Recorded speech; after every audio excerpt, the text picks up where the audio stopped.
So even with so much distress in today's markets, there are always deals to be had, and today is no exception. Many would-be real estate investors have been waiting on the sidelines with cash for years now, looking for the right opportunity to invest when an inevitable downturn comes. Well, that inevitable downturn that we've all been waiting for is here, and even though we haven't seen the full effects of global shutdowns and closures on real estate pricing just yet, you might be chomping at the bit to finally get your first real estate deal or get into your next real estate deal and take advantage of the distress that's starting to occur in the commercial real estate space. So in this video, I'm going to break down how I'm underwriting potential real estate acquisitions today with everything going on in the economy to give you some ideas of some things you might want to factor into your own real estate investment analysis if you're looking to get into the game right now.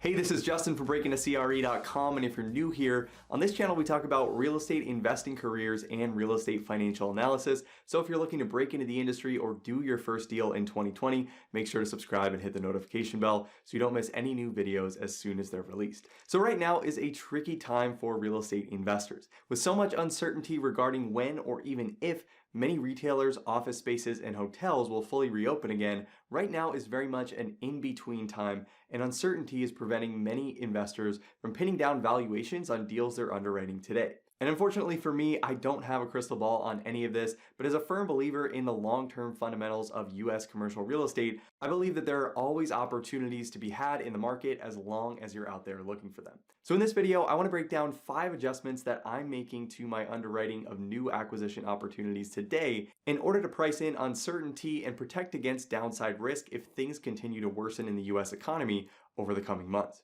So number one, the first thing that I'm doing is increasing my vacancy assumptions throughout the remainder of 2020 and for some product types throughout the year 2021 as well. Now this is going to vary between product types, with necessity-based properties returning back to pre-lockdown occupancy levels more quickly than deals with more discretionary tenants that can afford to wait it out and don't necessarily need to sign new leases right away. So on the lower end of the increased vacancy length spectrum are going to be product types like multifamily apartments and mobile home communities, while product types like office and retail will likely take much longer to lease up over the next 12 to 18 months if a tenant leaves a property and the suite they were occupying becomes vacant. Even if actual physical vacancy rates aren't expected to rise, you might still want to factor in the possibility of non-payment, something that many retail owners have unfortunately experienced over the past few months. And by baking in a higher general vacancy assumption in the near term, even if things go better than expected, you've at least factored this into your pricing if things go worse than expected for a longer period of time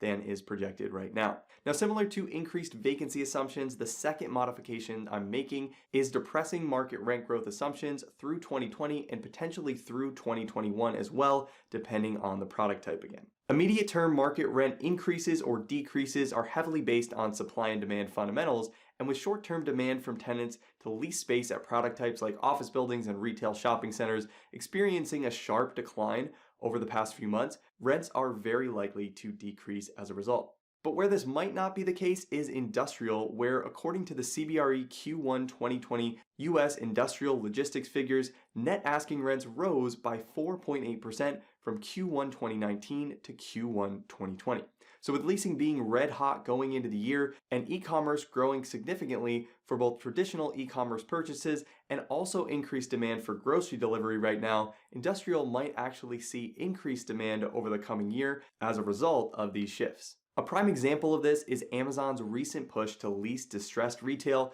for its targeted expansion of its grocery presence. This program was kicked off at the end of 2019, with Amazon leasing almost a dozen sites in the greater Los Angeles area. And the first of these sites to operate, a 35,000 square foot space vacated by Toys R Us, was opened early last month and is currently being used to fulfill online orders for, you guessed it, grocery delivery. Moves like this show the continued demand for industrial space, and this is likely only to grow for the remainder of 2020. So aside from vacancy rate and rent growth assumption shifts, I'm also underwriting increased upfront capital that needs to be raised in order to fund the deal. So aside from uncertainty in cash flows from a borrower's perspective, many lenders are also requiring additional upfront capital to be funded by borrowers upon acquisition into reserve accounts to cover any sort of potential shortfalls that might be incurred due to non-payment and collection issues from tenants over the next 12 to 18 months. Now, agency multifamily lender Fannie Mae is a prime example of this, requiring borrowers on loans of $6 million or more at 75% loan-to-value ratios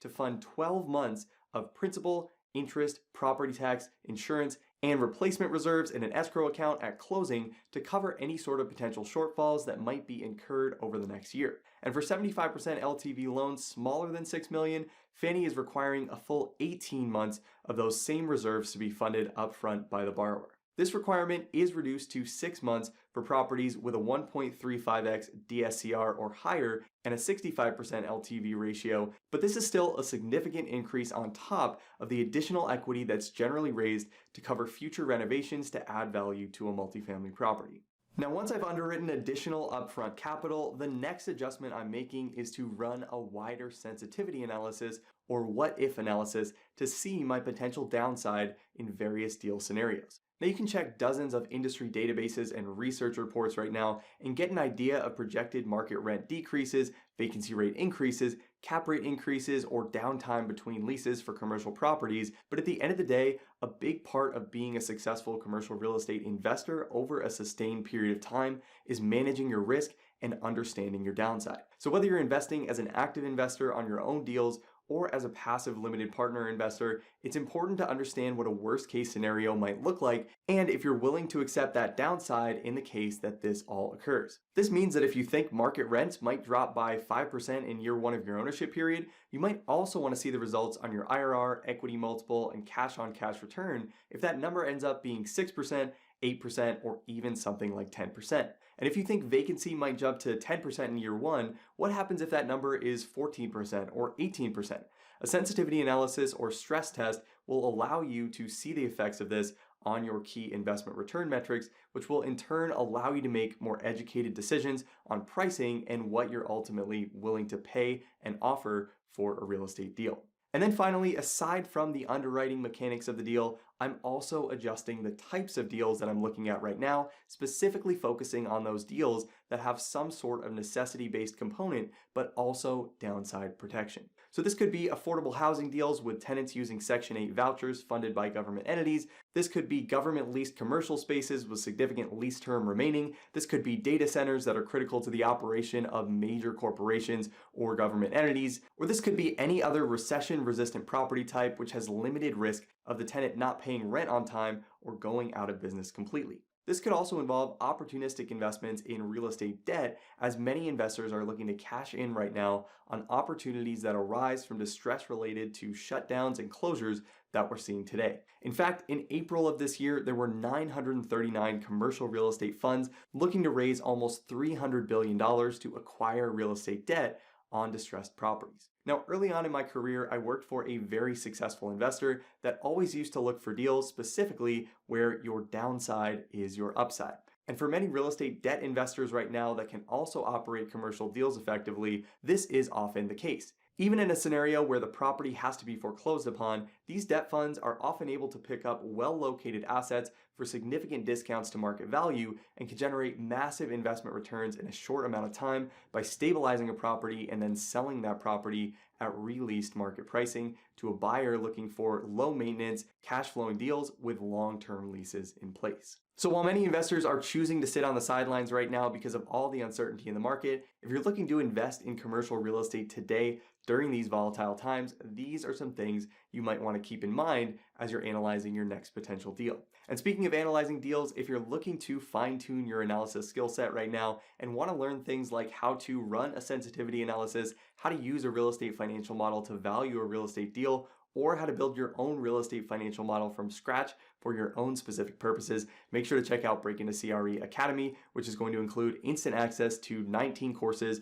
on real estate financial modeling, investment analysis, and will also give you access to a full library of pre-built real estate financial models that you can access as soon as you enroll. So I'll link all of the information on that program in the description below. So I hope that was helpful. If you're looking for your next real estate investment opportunity right now, make sure to leave a comment below and let me know how you're adjusting your underwriting in this environment and what kinds of deals you think present the best opportunities for real estate investors right now and through the rest of 2020. So thanks so much for watching. If you like this video and want to see more content like this, make sure to let me know by hitting the like button, subscribe to this channel, and share this with anyone else who might find this helpful right now. Thanks so much for watching, and I'll see you in the next video.